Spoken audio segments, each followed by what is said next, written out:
Bonjour chers étudiants, donc cette vidéo intitulée électrostatique des conducteurs en équilibre est adressée aux étudiants qui suivent le module d'électrostatique, c'est-à-dire aux étudiants du DUG, PC ou bien MP ou bien SVT. Donc tous les étudiants qui suivent le module électrostatique auront l'occasion de traiter les conducteurs en équilibre. Donc on va parler un petit peu des propriétés des conducteurs en équilibre. Donc on va déterminer toutes les propriétés des conducteurs en équilibre. Ensuite, on va parler des phénomènes d'influence, influence partielle, influence totale. Et enfin, on va introduire la notion de capacité d'un conducteur, capacité d'un condensateur, et on terminera par la loi d'association des condensateurs. Bien. Nous commençons donc par d'abord définir qu'est-ce que c'est qu'un conducteur en équilibre. Donc, comme le nom l'indique, vous avez deux mots. Vous avez le mot conducteur et vous avez en équilibre. Donc, qu'est-ce que c'est qu'un conducteur?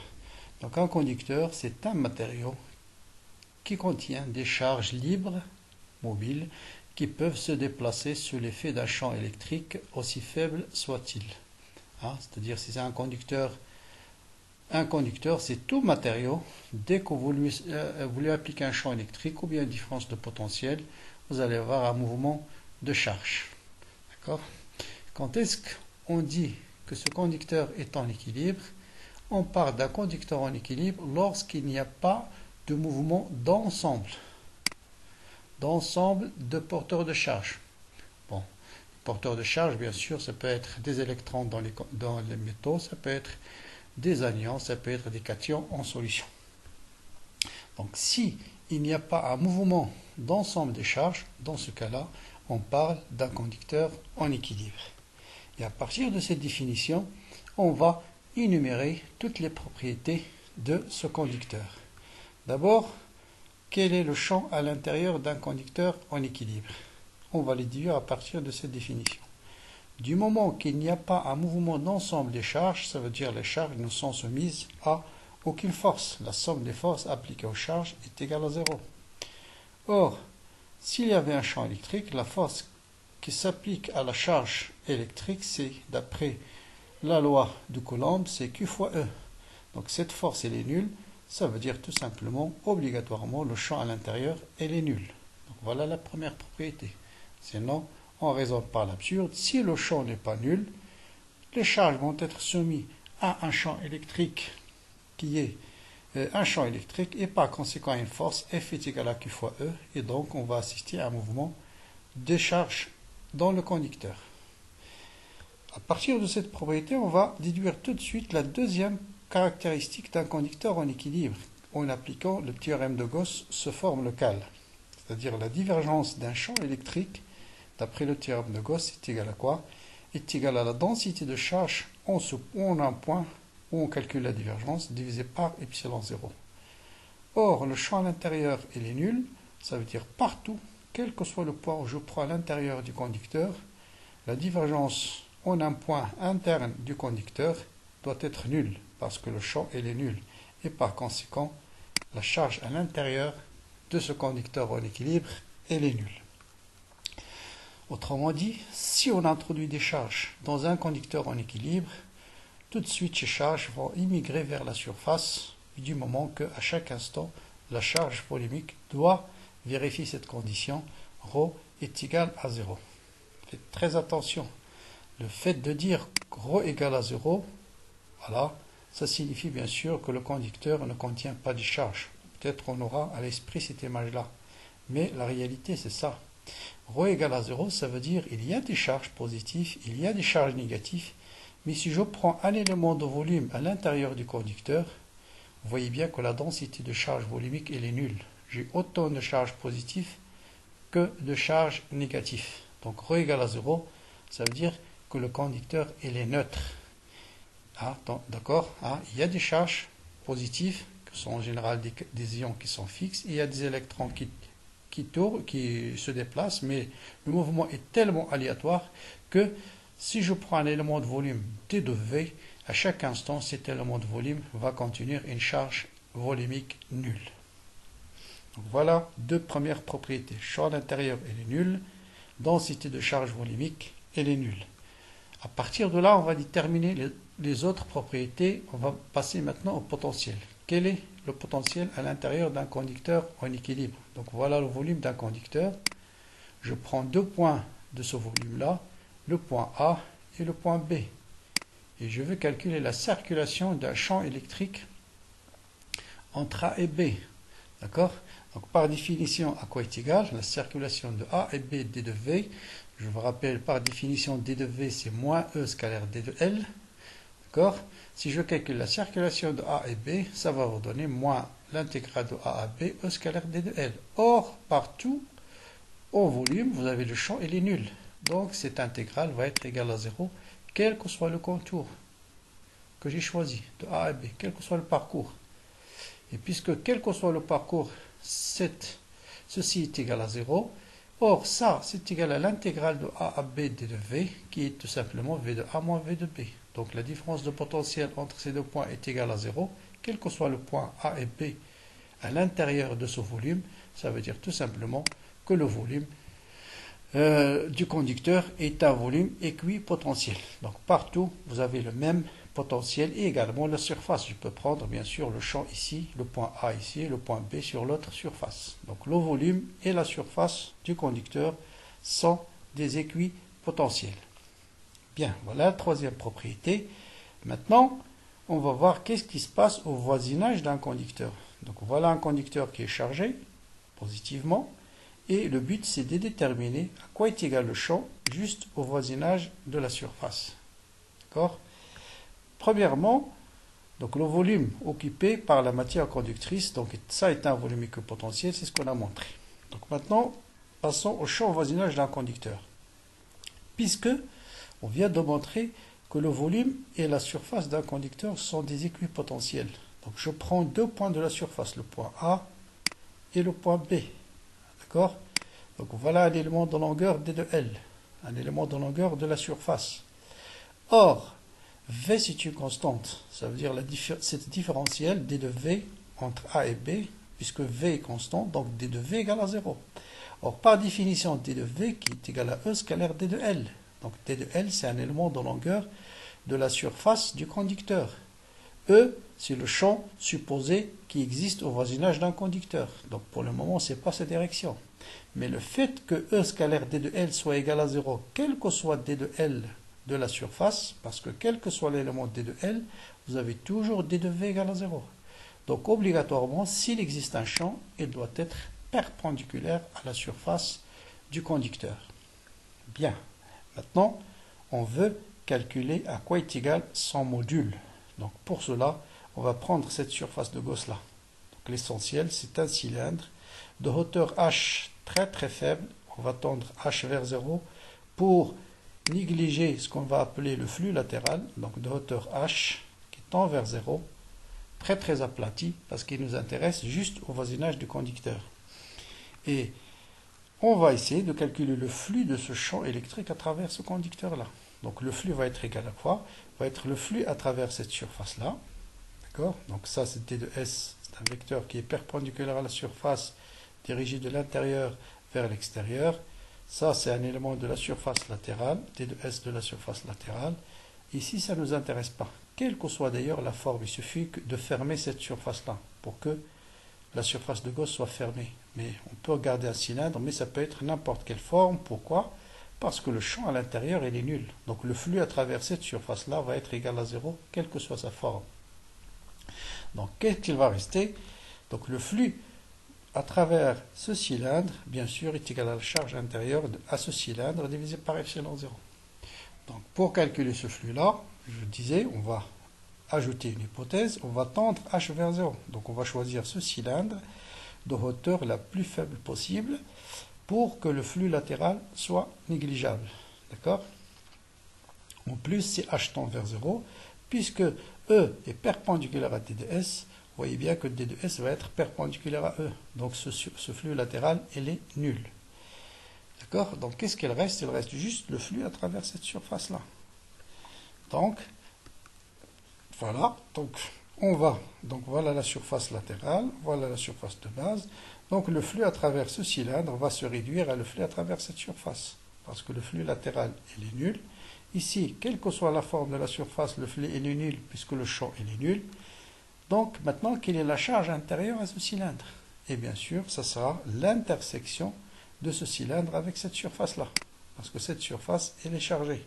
Et donc ça sera cette surface-là. Voilà la surface chargée. Donc partout ici, vous avez des charges positives. Et cette surface, c'est exactement la même que celle-là. D'accord? Donc on va voir Q intérieur est égal à sigma fois S. On suppose la densité de charge surfacique sur cette surface, on va l'appeler sigma. Donc le flux, c'est E fois S, est égal à sigma fois S. Donc vous avez tout de suite le champ est égal à sigma sur epsilon 0. C'est ce qu'on appelle le théorème de Coulomb. Donc vous voyez que en prenant une géométrie bien adaptée, d'accord, l'essentiel qu'elle soit un cylindre à l'extérieur de conducteurs de hauteur H très faible, pour que ici le champ au voisinage, on sait qu'il est perpendiculaire à la surface, donc le flux latéral va être nul, parce que T de S il est perpendiculaire, ou bien on peut dire que H tend vers 0, donc le flux latéral il est négligeable. Donc il va vous rester juste le flux à travers cette surface-là, qui est égal à E fois S, et la charge intérieure c'est sigma fois S, donc le champ est égal à sigma sur epsilon 0. Donc voilà en résumé les 5 propriétés d'un conducteur en équilibre.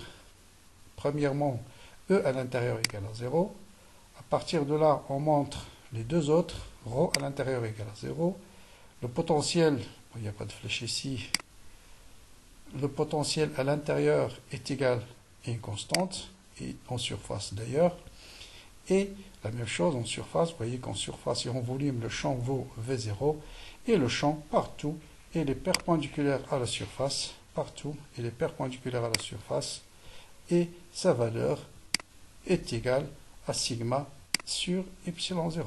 Donc voilà ce qu'on appelle les propriétés d'un conducteur en équilibre.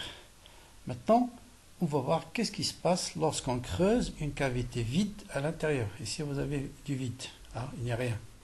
Ça, c'est une cavité, ça, c'est le conducteur. D'accord? Qu'est-ce qui se passe à l'intérieur de cette cavité? Est-ce qu'il y a un champ électrique? S'il y a un champ électrique, à quoi est égale sa valeur? Et on verra l'application de ça.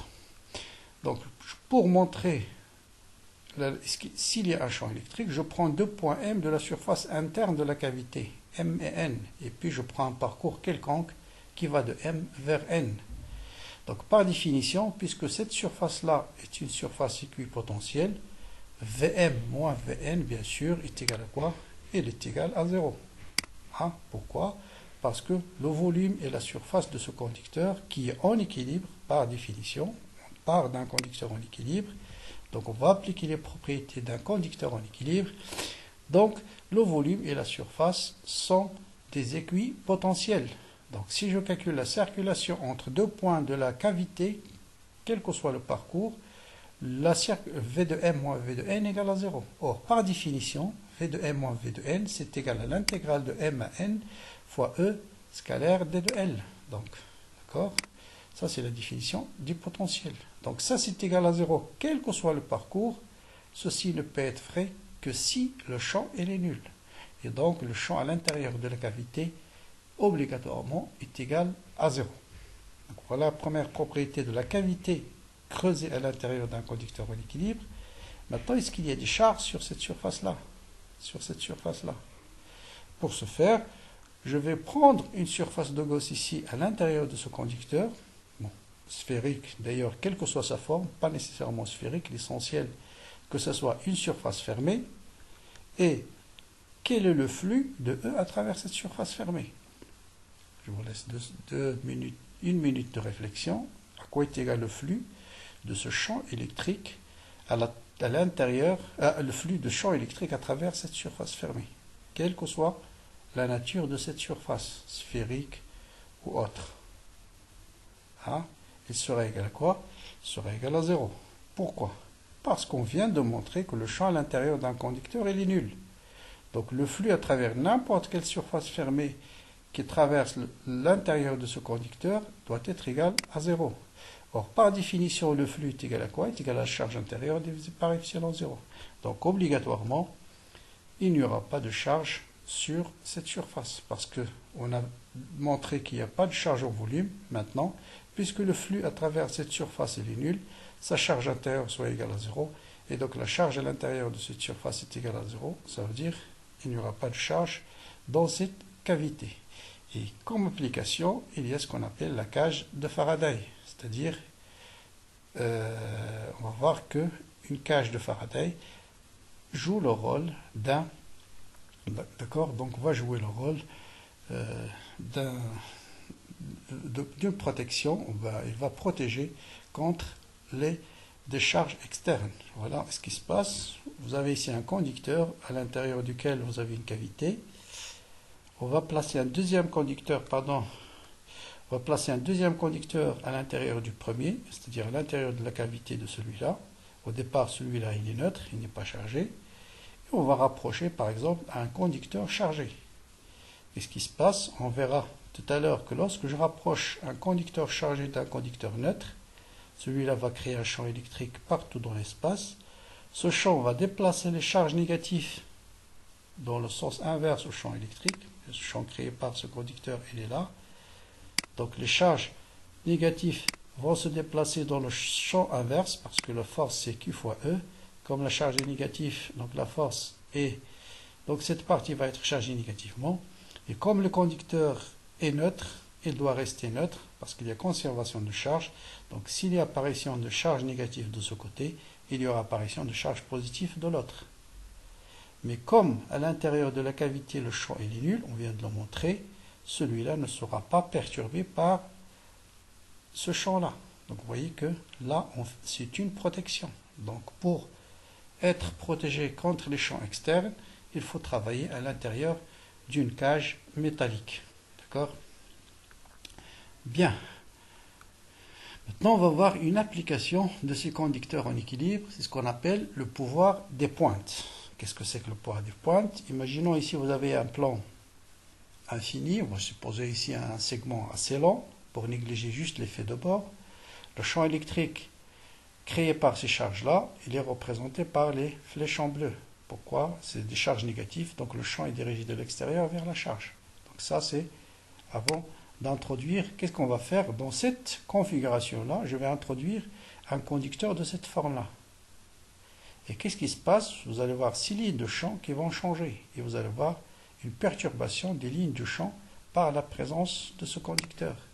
Et donc, vous allez avoir accumulation de beaucoup de charges sur cette pointe-là et moins de charges sur l'autre côté. Et ça, c'est ce qu'on appelle le pouvoir des pointes. Ça veut dire le conducteur, dont là où le rayon de courbure est très faible, va être chargé beaucoup plus que dans le cas où le rayon de courbure est très grand. Comment cela? On va le montrer. Donc si un conducteur est chargé et que sa surface n'est pas uniforme, la distribution de charge est plus dense là où le rayon de courbure est plus faible. Qu'est-ce qu'ils vont faire de charge? Il va y avoir une redistribution de charge de façon que partout, le module de E au voisinage doit être égal à sigma sur epsilon 0. Donc partout ici, vous voyez que le champ il est perpendiculaire. Là, c'est pas très bien tracé parce que le champ doit démarrer comme ça avant de tourner. D'accord? Perpendiculaire partout. Hein, partout. Le champ il est perpendiculaire. Perpendiculaire à la surface. Perpendiculaire à la surface. Et les charges, on va avoir une redistribution de charges de façon que partout, le champ va être égal à sigma sur epsilon 0. Donc, justificatif, qu'est-ce que je prends? Je prends deux conducteurs sphériques. D'accord? Un qui est chargé avec une charge Q1, l'autre avec une charge Q2, qui sont très éloignés pour négliger ce qu'on appelle les phénomènes d'influence. D'accord? Donc on suppose celui-là, il est très loin de celui-là, et on va les lier par un fil conducteur. Donc tout ça va constituer un seul conducteur. Puis, du moment qu'ils sont liés par un fil conducteur, je vais avoir le même potentiel là et là. Donc si je le lie par un fil, les charges vont se redistribuer de façon que le potentiel soit constant. Et puisque le potentiel à la surface d'un conducteur sphérique, c'est facile de le montrer, c'est Q sur 4pi epsilon 0 R, Donc je dois avoir le même potentiel dans les deux conducteurs. Donc V1 au point O, ici au centre de celui-là, ça sera Q1 sur 4 pi epsilon 0 R1. Et V2 au point O, ça sera Q2 sur 4 pi epsilon 0 R2. Et puisque les deux conducteurs sont liés par un fil, je dois avoir V1 égale à V2. Donc vous voyez, au départ, celui-là était chargé avec une charge Q1, Q01, Q02. Je le relie par un fil conducteur. Il y aura une redistribution de charge de façon que le potentiel soit constant. Et de nouvelle charge, on va l'appeler Q1. Celui-là, sa charge va être Q2. Et puisque le potentiel est le même, je dois avoir cette quantité est égale à celle-là. Et donc, tout simplement, je vais remplacer Q1 par sigma 1 fois S, Q2 par sigma 2 fois S. S, c'est 4 pi R carré. Et donc, on va simplifier par 4 pi epsilon 0, 4 pi epsilon 0. Et je vais devoir trouver facilement sigma 2 est égal à sigma 1, R1 fois R2. Ça signifie quoi? Ça signifie si R2 est petite, très faible et petite par rapport à R1, ce terme va être supérieur à 1, autrement dit sigma 2 va être supérieur à sigma 1. Donc vous voyez que si le rayon est petit, la densité de charge va être très grande. C'est ce qu'on appelle le pouvoir des pointes. Là où le rayon de courbure est faible, la densité de charge devient importante. Par exemple ici, vous allez avoir plus de densité de charge, alors que là, vous avez moins de densité de charge. Bon, voilà comment se comporte un conducteur lorsqu'on le place dans un champ extérieur. Donc ça, c'est un conducteur en l'absence du champ électrique. J'applique un champ électrique. Qu'est-ce qui se passe? Vous allez avoir un déplacement de charge négatif dans le sens inverse au champ électrique. Et puisque le conducteur est neutre, il va y avoir apparition de charge positive, un excès de charge positive dans l'autre côté. Et vous voyez que partout, le champ est perpendiculaire à la surface, partout. Vous voyez que les lignes de champ vont être déformées de façon à satisfaire la propriété d'un conducteur en équilibre. E est perpendiculaire et E est égal à sigma sur epsilon 0. Vous voyez une redistribution des lignes de champ. Donc pour mieux comprendre comment apparaissent ces charges, j'ai créé le schéma suivant. Voilà un conducteur neutre. Donc il y a autant de charges positives que de charges négatives. Je vais appliquer un champ électrique dans ce sens-là. Donc les charges négatives vont se déplacer dans le sens inverse au champ électrique et les charges positives dans le sens du champ électrique. Et voilà ce qui se passe. Vous allez voir, du moment que j'applique un champ, toutes les charges négatives vont se déplacer d'un epsilon dans le sens inverse. Les charges positives dans le sens plus epsilon dans le champ électrique. Et vous voyez qu'en volume, vous voyez que j'ai autant de charges positives que de charges négatives. Ce côté-là est chargé positivement. Le côté opposé est chargé négativement. Donc voilà ce qui explique pourquoi vous voyez bien qu'au volume, ρ égale à 0. D'accord? Par contre, en surface, j'ai d'un côté moins Q, de l'autre côté, j'ai plus Q. Bien. Maintenant, ceci va nous amener à parler de ce qu'on appelle les phénomènes d'influence électrostatique. Donc voilà la condition. On va prendre initialement un conducteur B neutre, donc neutre au départ. Ah, d'accord? Ensuite, voilà, au départ, le conducteur B, il était comme ça. Il était neutre, il n'y a rien. Et on va rapprocher conducteur A chargé en équilibre électrostatique. Je prends un conducteur qui est chargé, je le rapproche du conducteur A. En fait, ce conducteur, du moment qu'il est chargé, il va créer partout un champ électrique. Donc, en particulier là où existe le conducteur B, on vient de montrer que si un conducteur est placé en champ électrique, vous allez avoir une redistribution de charge électrique de façon que partout, le champ va être perpendiculaire à la surface et la valeur est égale à sigma sur epsilon 0. Donc là, c'est pas bien. Donc normalement, il doit y avoir comme ça. Bon, voilà. Et vous voyez que de ce côté-là, il va y avoir des charges négatives, de l'autre, des charges positives. Et c'est ce qu'on appelle des phénomènes d'influence. Donc B influe sur le conducteur A et change sa structure de point de vue charge électrique. Donc vous allez voir, B au départ, il est neutre. Bien sûr, toujours elle reste neutre à la fin parce qu'il y a autant de charges positives que de charges négatives, mais l'effet de l'influence, c'est l'apparition de charges surfaciques négatives d'un côté et positives de l'autre. Bien. Donc l'influence est dite partielle, partielle, pardon, car c'est juste une partie, d'accord, une partie de charge qui apparaît. Donc il n'est pas total, pardon. On va voir la différence entre influence partielle et influence totale. Donc pourquoi on l'appelle influence partielle? Parce qu'il y a juste quelques lignes de champ qui partent de A vers B. Celui-là par exemple, il part de l'autre côté, celui-là il part de l'autre côté. Donc toutes les lignes de champ qui partent vers A n'arrivent pas vers B, et donc on parle d'influence partielle. Pour un cas particulier des conducteurs, lorsqu'un conducteur est lié à la Terre, donc ce qu'on appelle la masse. Or la Terre c'est un gigantesque conducteur, donc s'il est lié à la Terre, celui-là avec la Terre va constituer un seul conducteur en équilibre.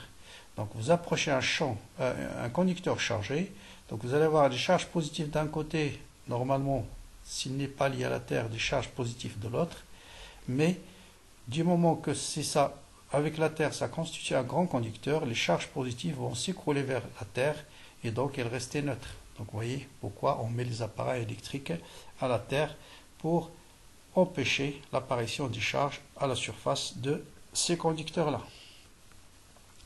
Maintenant, on va parler d'un théorème important, ce qu'on appelle le théorème des éléments correspondants. De quoi s'agit-il? Je prends deux conducteurs l'un en face de l'autre. Donc, supposons que celui-là est chargé positivement. Donc, par influence, il va y avoir des charges négatives de l'autre. Et je prends ici ce qu'on appelle un tube de force, c'est-à-dire un cylindre qui va partout va se déplacer perpendiculairement au champ électrique, à la surface latérale. Donc, c'est-à-dire partout va être collinéaire au champ électrique qui part de A vers B. Pardon. Donc là, je ne sais pas, j'ai... Bon, voilà. Attends, je vais... Voilà. Donc je vais construire un tube de force, c'est-à-dire partout, cette ligne-là, on va la tracer de façon qu'il soit collinéaire au champ électrique qui part du conducteur A qui arrive au conducteur B, et la même chose va être collinéaire au champ électrique qui part de A vers B. De façon que partout, vous allez avoir le champ électrique est perpendiculaire partout à la surface latérale. Donc ça, c'est le champ. Ça, c'est le champ électrique. Et ce tube-là, c'est ce qu'on appelle un tube de force. Bon, ici et à l'intérieur, on va le fermer. Et de façon à l'intérieur, quelle que soit la manière dont on le ferme, ça n'a pas de problème, ça n'a pas d'influence, puisque le champ à l'intérieur d'un conducteur en équilibre, il est nul. Et qu'est-ce qu'on va calculer? On va calculer le flux à travers ce tube-là. Et le flux, par définition, le flux à travers la base A, plus le flux à travers la base B, plus le flux à travers la surface latérale. Puisque le champ ici il est nul, donc ce flux-là est égal à 0, celui-là est égal à 0, et le flux à travers la surface latérale est égal à 0 aussi, parce qu'on vient, par construction, on l'a choisi de façon que ce soit D de S partout soit perpendiculaire au champ. Donc le flux sur cette surface fermée est égal à 0. Donc par conséquent, la charge intérieure doit être nulle. Autrement dit, on vient de montrer que cette charge-là doit être exactement égale à celle-là, mais au signe opposé, c'est-à-dire Q de A égale à moins Q de B. D'accord? Donc c'est ce qu'on appelle des éléments correspondants. Donc si je choisis un tube de force qui part de A vers B, la charge qui apparaît sur cette surface-là doit être opposée à la charge sur l'autre surface. Maintenant, on va définir ce qu'on appelle l'influence totale. Donc on parle d'influence totale si un conducteur entoure complètement l'autre. Autrement dit, toute ligne de champ qui part vers A, obligatoirement, va arriver vers B. Et dans ce cas-là, on parle d'influence totale. Autrement dit, vous avez correspondance totale entre les éléments de surface de S1 et les éléments de surface de S2. Et dans ce cas-là, bien sûr, d'après, on vient de montrer que si je prends cet élément de surface, vous avez là QA égale à moins Q de B, cet élément de surface, donc quel que soit, à chaque élément de surface, vous allez avoir Q de A égale à moins Q de B. Autrement dit, la charge totale qui se trouve ici doit être égale à moins Q de B. Bon, on peut le montrer aussi en prenant ici une surface de Gauss à l'intérieur de ce conducteur, et le flux à travers cette surface-là est égal à 0. Donc la charge intérieure doit être nulle. Or la charge se trouve sur cette surface-là et sur cette surface-là. Donc Q de A doit être égal à moins Q de B. Donc deux éléments sont en influence totale, ils portent obligatoirement des charges opposées. Bien. Deux cas possibles. Si le conducteur B était neutre au départ, donc vous avez un conducteur B neutre, pardon, je vais mettre à l'intérieur de ce conducteur un conducteur A qui est chargé. Donc par influence totale, vous allez avoir moins Q de B ici, moins Q de A sur la surface interne. Or, B était neutre au départ, il doit rester neutre parce qu'il y a conservation de charge. Donc obligatoirement, vous allez avoir apparition sur la surface externe de ce conducteur d'une charge est égale à Q de A. Donc voilà la distribution de charge finale. Donc je répète, on prend un conducteur A qui est chargé, en surface bien sûr, d'accord, et je prends un conducteur B qui est neutre. Qu'est-ce que je fais? Je ramène ce conducteur A, je l'introduis à l'intérieur de la cavité de B. Qu'est-ce qui se passe? Par influence totale, cette surface va être chargée par moins Q de A, et par conservation de charge, la surface extérieure de B va être chargée par plus Q de A. D'accord? Bien. Maintenant, on va prendre une autre. On va supposer que, voilà l'état initial, j'ai un conducteur B cette fois-ci qui n'est pas neutre, mais qui porte une charge Q sur sa surface externe. D'accord? Pour cela, il n'existe pas. Donc, supposons qu'il contient 4 charges positives sur sa surface externe.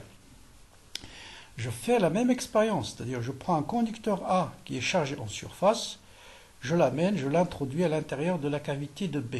Qu'est-ce qui se passe? Allons-y. Donc voilà, j'introduis le conducteur A à l'intérieur de la cavité de B. Et qu'est-ce qui va apparaître? Donc par influence totale, la surface interne du conducteur B doit être chargée par moins Q de A. Et par conservation de charge, parce qu'au départ le conducteur B portait la charge Q, petit q, donc à la fin il doit conserver la même charge petit q. Autrement dit, il va y avoir des charges supplémentaires sur la surface extérieure qui est égale, donc vous avez ici Q de A, je dois avoir ici moins Q de A, et sur la surface extérieure, vous allez voir Q plus Q de A. Donc la surface externe, voilà, de B va être Q plus Q de A. D'accord? C'est-à-dire la charge qui existait au départ, plus la charge Q de A. De façon que la charge totale du conducteur B, c'est Q plus Q de A moins Q de A, c'est-à-dire Q. Donc, la conservation de charge est vérifiée. Enfin, on va aborder ce qu'on appelle capacité d'un condensateur et d'un conducteur. D'abord, c'est quoi un condensateur? C'est un système de deux conducteurs en influence totale. Donc, vous avez trois types de condensateurs, les plus utilisés. Condensateur plan, condensateur sphérique, vous pouvez prendre ça comme des sphères, ou bien cylindrique si on prend celui-là comme un cylindre. D'accord? Ça, c'est ce qu'on appelle l'armature interne, et celle-là, c'est l'armature externe. D'accord? Et la charge de l'armature interne, on l'appelle plus Q, et la charge de l'armature externe, moins Q. Et le potentiel de l'armature interne, on le note V1, le potentiel de l'armature externe, on l'appelle V2, dans le cas général pour les conducteurs. Mais commençons par définir d'abord qu'est-ce que c'est que la capacité d'un conducteur. Donc si vous avez un conducteur chargé, pour le charger, il faut fournir un travail. Donc on doit fournir une énergie. D'accord? Et la capacité d'un conducteur, c'est défini par C est égal à Q sur V. Ça veut dire, si vous chargez un conducteur avec une charge Q, son potentiel Q1, son potentiel va être V1. Supposons que j'ajoute d'autres charges, j'amène la charge vers une charge Q2, le potentiel va être V2, mais il faut toujours que Q1 sur V1 doit être égal à Q2 sur V2. Ça, c'est une caractéristique du conducteur qui ne dépend pas ni de la charge portée par le conducteur, ni du potentiel. Le rapport doit être constant. C'est une propriété qui ne dépend que de la géométrie du conducteur et éventuellement du matériau qui se trouve à l'intérieur de ce conducteur. D'accord? Donc, c'est ce qu'on appelle la capacité. Donc, la capacité d'un conducteur ne dépend que de sa géométrie. D'accord? Par exemple, pour une sphère, sa capacité, conducteur sphérique, sa capacité, c'est 4pi epsilon 0 fois R. Bien. Maintenant, si on prend un condensateur, par définition, sa capacité, c'est non pas Q sur V, mais c'est Q sur V1 moins V2. Parce que là, j'ai deux conducteurs en influence totale. Si vous avez une charge moins, bien sûr, ici vous avez une charge plus. D'accord? Non, pardon. Le champ part de la charge positive. Ça, c'est la charge plus, bien sûr. Et ça, c'est la charge moins. Ça, c'est le potentiel V1. Et ça, c'est le potentiel V2. Ça, c'est le potentiel V2. Donc, V1, c'est toujours le potentiel associé au conducteur qui porte la charge positive. V2, au conducteur qui porte la charge négative. Et si vous calculez la différence de potentiel entre les deux conducteurs, ensuite, la capacité, c'est donné par Q sur V1 moins V2. Bien sûr, c'est en farad. Bon, voilà le schéma classique d'un conducteur. Deux conducteurs en influence totale.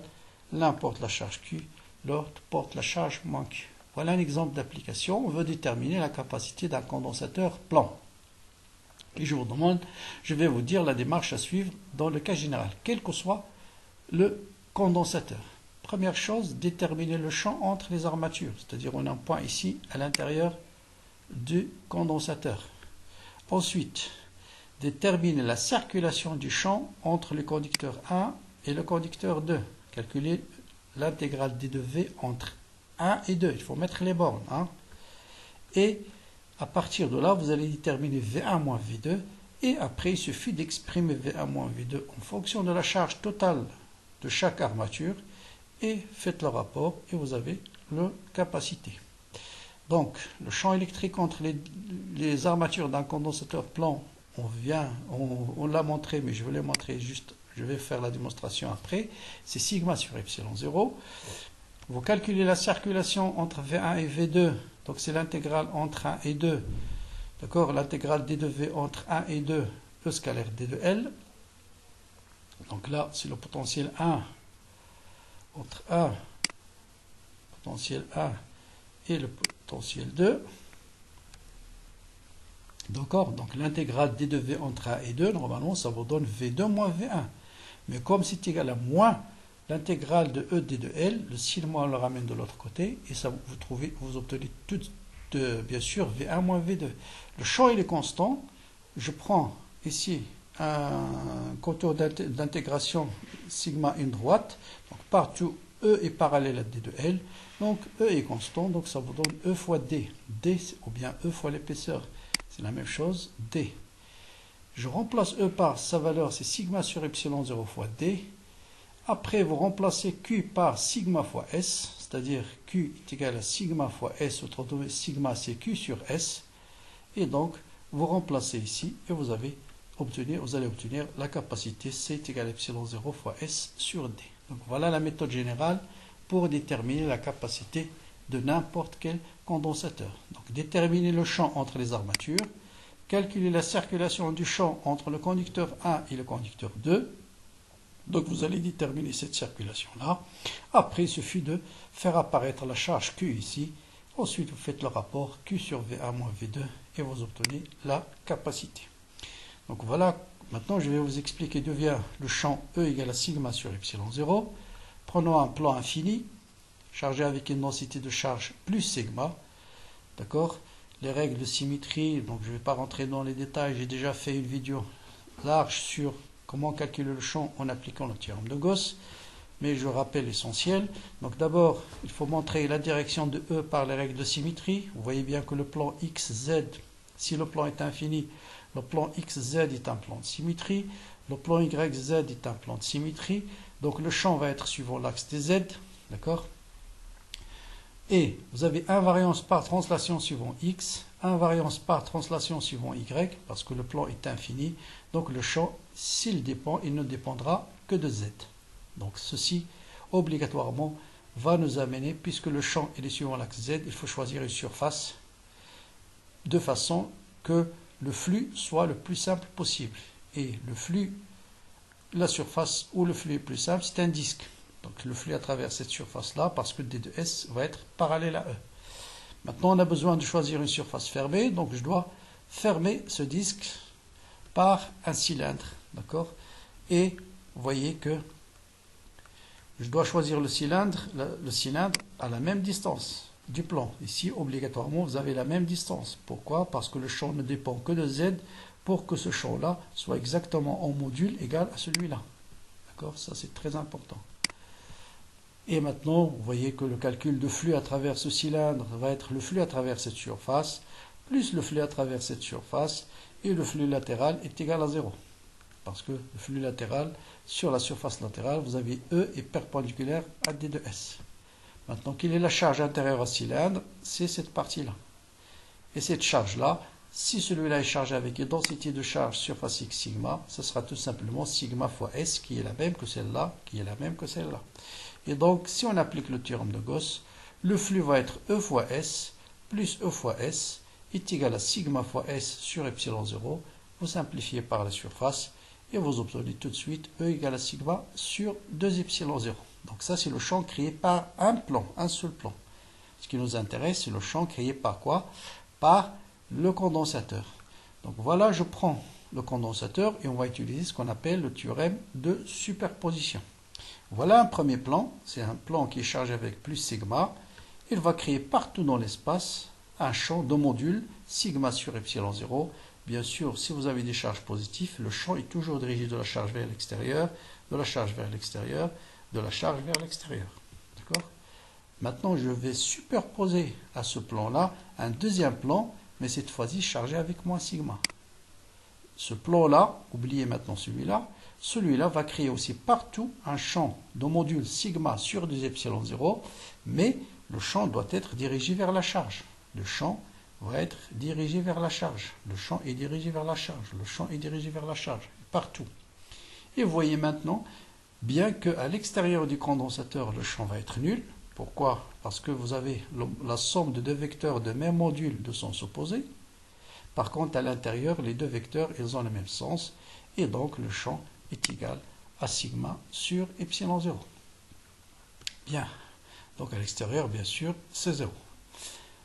Enfin, je termine par les lois d'association des condensateurs. Je prends deux condensateurs de capacité C1, C2 en série.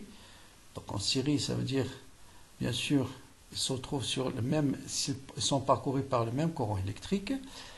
Supposons qu'on charge la première armature avec une charge Q. Donc par influence totale, vous allez avoir une charge moins Q. Là, vous avez un conducteur isolé. Au départ, il est neutre. S'il y a apparition de charge moins Q, par conservation de charge, vous allez avoir une charge plus que ici. Et puisque celui-là, c'est un condensateur, par influence totale, vous allez avoir une charge moins Q. D'accord? Donc tout ça, on va le représenter par un seul condensateur. Donc voilà sa première armature et voilà sa dernière armature. Donc Q et moins Q, mais de capacité C. Donc ce point A et 2. Et on veut déterminer la relation entre C, C1 et C2. Bon, c'est très simple. On va déterminer V1 moins V2 de deux manières différentes. Donc d'abord, vous avez V1 moins VA, par définition, c'est Q sur C1. Et vous avez VA moins V2, c'est Q sur C2. D'accord? Ensuite, vous avez V1 moins V2 est égal à Q sur C. Maintenant, je peux écrire V1 moins V2 de deux manières. La deuxième manière, c'est la loi d'additivité des tensions, c'est V1 moins VA plus VA moins V2.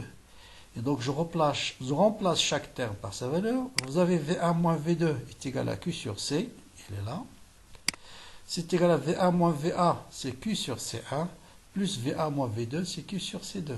C'est la même charge partout, et donc on arrive à la loi d'association qui est 1 sur C est égal à 1 sur C1, plus 1 sur C2. Vous voyez bien que c'est l'inverse de la loi d'association des résistances. D'accord?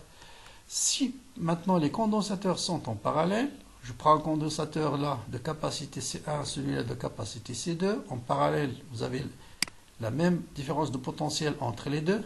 Hein, d'accord? Potentiel en ce point, il est le même au bord du deuxième. Celui-là porte charge Q1 par influence totale, celui-là va porter le charge moins Q1. Celui-là Q2 par influence totale va porter la charge moins Q2. Et on va remplacer tout ça par un seul conducteur de charge Q1 plus Q2. De charge Q1 plus Q2. Et bien sûr, celui-là va porter la charge moins Q1 plus Q2. Et on va calculer la relation entre C1 et C2. Donc GQ1 par définition est égal à C1 sur V1 moins VB. GQ2 par définition est égal à Q2 sur V1 moins VB. Et j'applique la même chose ici. Q1 plus Q2 est égal à C sur V1 moins VB. Donc je remplace Q1 ici par sa valeur, Q2 par sa valeur, et vous simplifiez par V1 moins VB, et vous obtenez très facilement que C est égal à C1 plus C2. Donc si j'ai deux condensateurs et j'ai besoin d'un condensateur de grande capacité, il faut les mettre en parallèle et non pas en série. D'accord ? Voilà pour ce chapitre sur le conducteur en équilibre. À très bientôt pour une autre contribution sur l'électrostatique.